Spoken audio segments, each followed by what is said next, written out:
So if you look at the figure 2.5 that's been provided for us, it shows river capture. Okay. Now what is river capture? Let me just what's the concept of river capture? Definition. It's when one river steals water from another.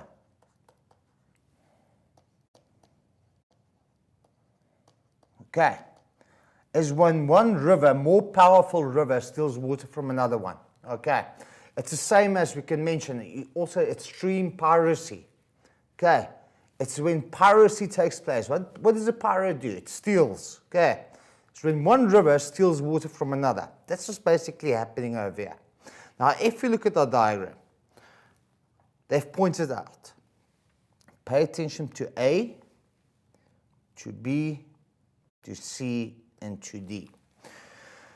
Now, before we answer questions, first of all, there's a river. There's one river over here. C is a river and A is a river, and it's divided by a watershed. Okay. Now, a watershed, let's just quickly define a watershed. A watershed separates one drainage basin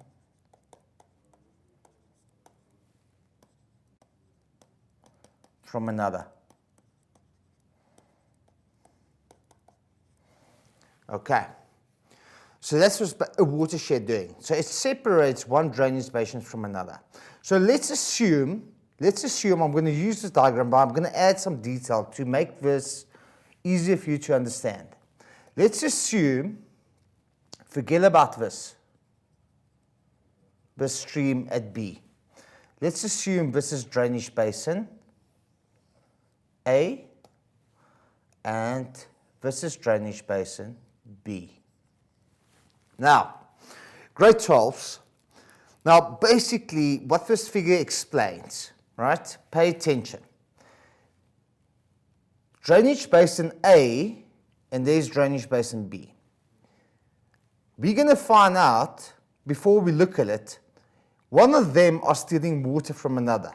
So A is stealing water from B, or B is stealing water from A. Now, drainage basin A are being separated by a watershed. It's a high-lying area. It's a high-lying area, for instance, mountain ranges, that separate drainage basin B. So, in this case, A, drainage basin A that we have here on the left-hand side, is stealing water from river B. Why? Because it cuts through the drainage basin. Now, from a cross-sectional point of view, I'm quickly going to try and draw this for you. Okay. They even indicated on our diagram, you can see a thicker arrow at C. It means more volume of water. Why is there more volume of water? Because C has just stolen the water from A. Do you see that? So the water volume has increased, as you can see. Okay. From a cross-sectional point of view, what will river capture look like? Now, let's assume I had to go and construct a cross-section. This is what it will look like. So this is river C, and this is river A. Okay, I used A and B, but I don't want to confuse you because it says C and A. So, this is what it looks like. Apologies, let me just quickly fix this. Not my pen. Okay, let's try again.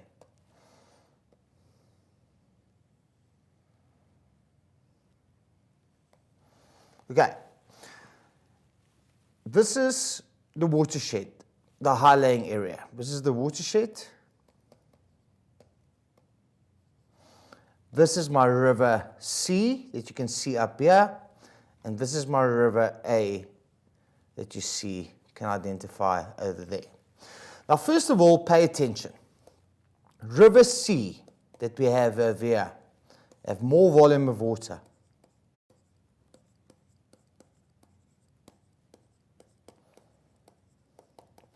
Now, when a river has more volume of water, we immediately notice what? It's more energetic. There's more erosion capabilities. Okay, definitely. We can also mention that C is in an area with more rainfall. That's the reason why it has more water than river A, as you can see. And then lastly, we can also mention is at a lower altitude, like I've indicated over here. If you compare river C to river A, river C is at a lower altitude, okay, than river A. And we can also mention that it flows over non-resistant type of rock. If you look at the river bed, the underlying rock is non-resistant underlying rock.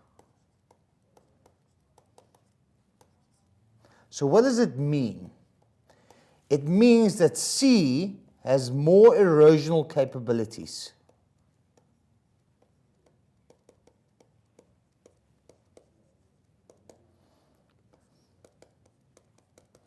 Okay, now basically what happens, if I look at my cross section, first of all, as we can see C, we're going back to this diagram over here, more volume of water.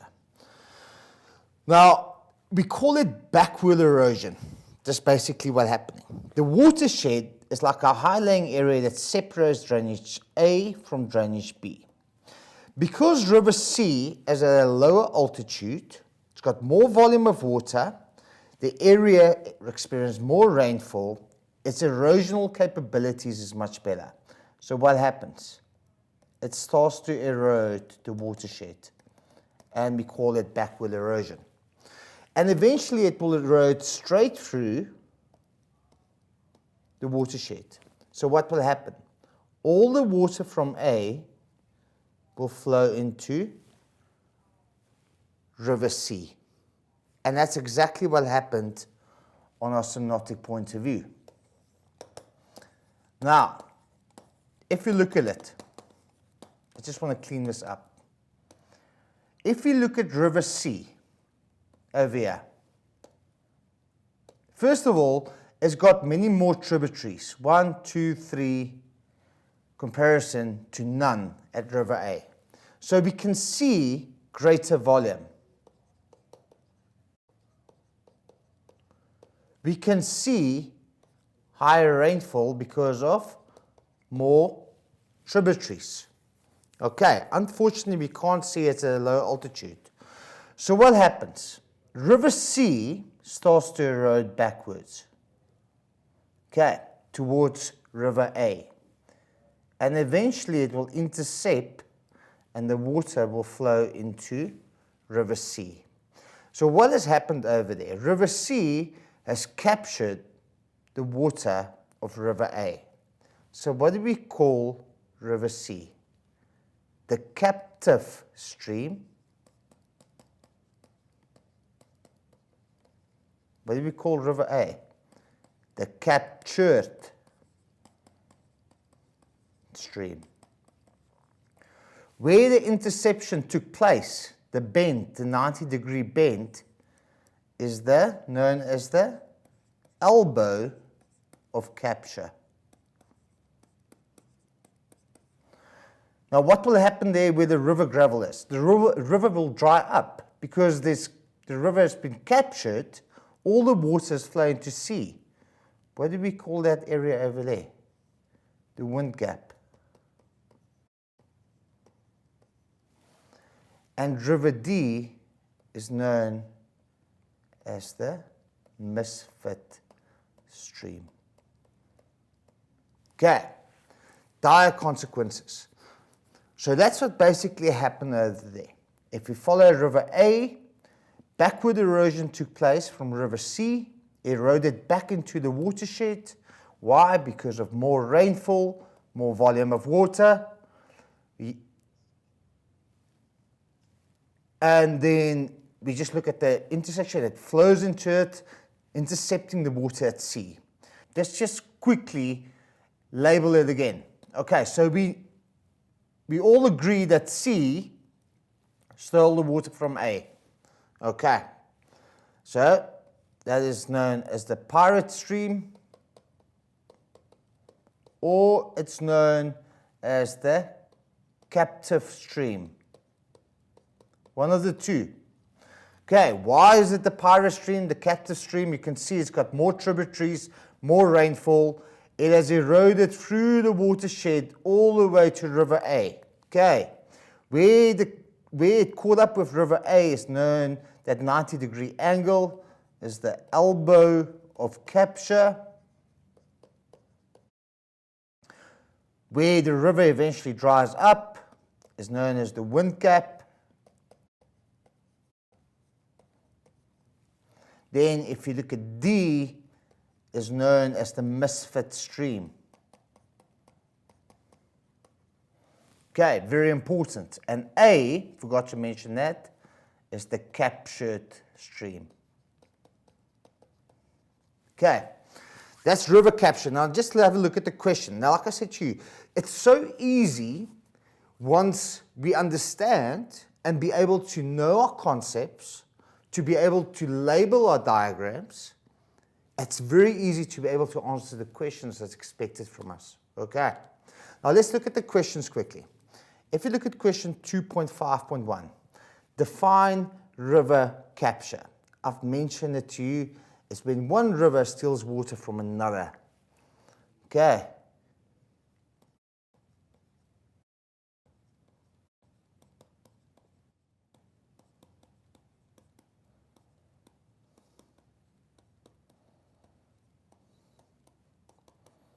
Okay, it's when one river that's more energetic steals water from steals water from another river. Now, I've discussed it with you, very importantly. Why does one river steal water from another river? Maybe because of rejuvenation, right? More rainfall, lower altitude, right? More surface runoff, higher rainfall area, more water, and less resistant rock it flows over. So the erosional capabilities is much more at the river that steals the water from a river, from other river. Now, if you look at question 2.5.2, which river in figure 2.5 is the captor river? So which one is the one that steals the water? There's it, B. Okay, that's the captor river. Okay, B and C, because that's the river stealing the water from that river A. So the correct answer over there is B. Now, as you can see, justify your answer in question 2.5.2a. Right? It's very simple. I'll explain it to you.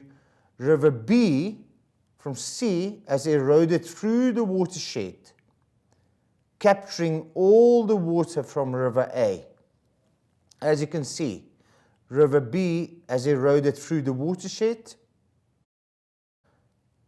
and captured all the water from River A. Okay. Now, if we quickly have a look at question 2.5.3, explain the occurrence of river gravels. Okay, what's the reason for the river gravels over there?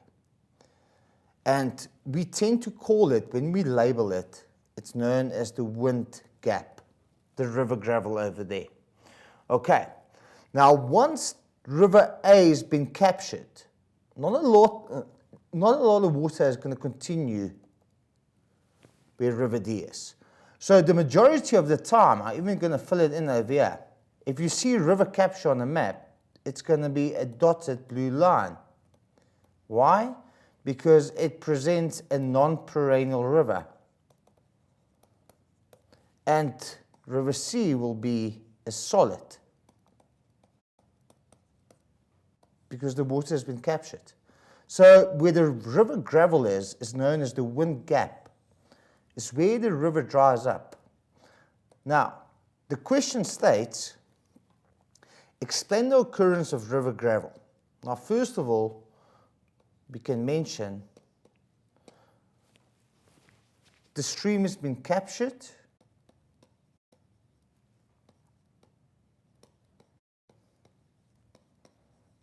Okay, and dries up.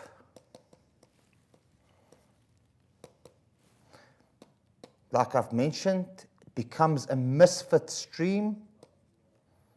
Oops, sorry.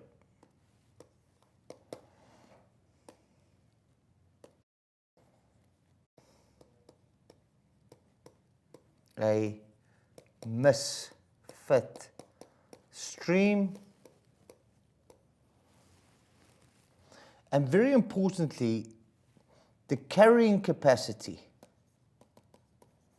When I talk about the carrying capacity, I'm talking about the load of the river. Now you need to keep in mind, a river is an agent of erosion and weathering, okay, right? Weathering is broken down of material, but erosion, transportation. Now the river carries a load.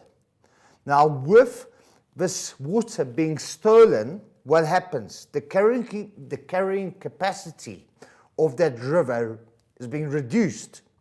So what's going to happen? It can't carry the load any further. So what happens? We experience deposition. And that's the reason we experience that wind gap. That's the reason we experience that gravel. Because there's no water to continue to carry the load of the river. So it's just being deposited over there. So we can mention the carrying capacity of the river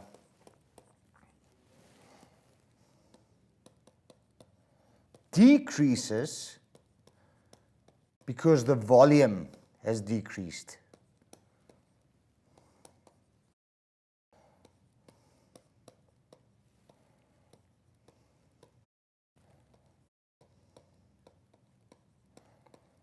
As well as the velocity.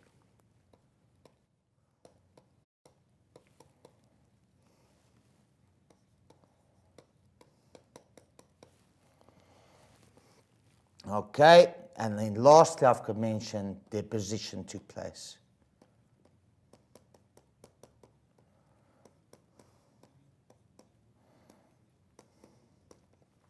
Now, coming back to my diagram, just want to show you explaining that. Now, this river, I just want to clean up a little bit over here.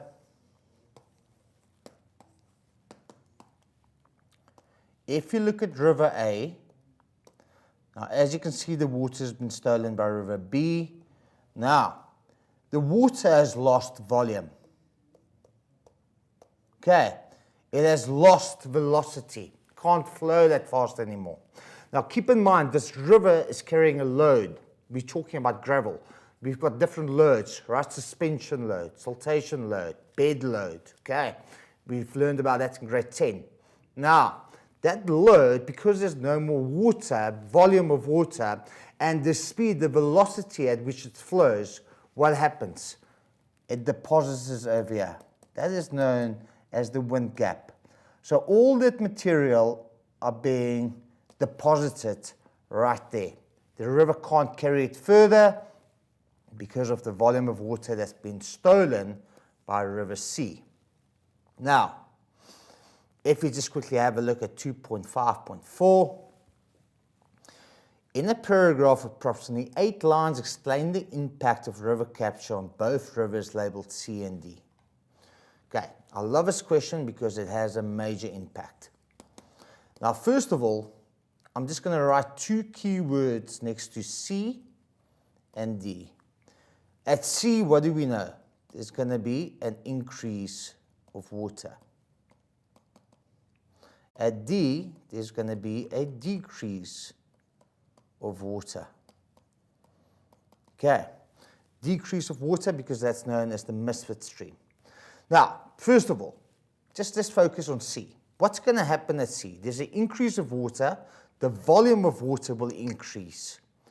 That means they're going to be more prone for flooding. Am I correct? It means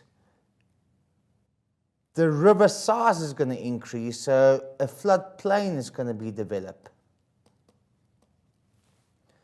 because of more water, it means more erosion. Okay, that's what's going to happen at sea, because we've added more water to this river C. We've added more water. So the velocity is going to increase, the volume is going to increase, the erosional capabilities is going to increase. And let's just quickly have a look what happens at D. The decrease. So there's decreasing water, less water taking place at D. So what can we say? First of all, might experience more deposition. Why? Because the river has lost its volume, less water. Okay. No erosion, obviously, taking place, and the valley of the river expands because there's less water. Okay.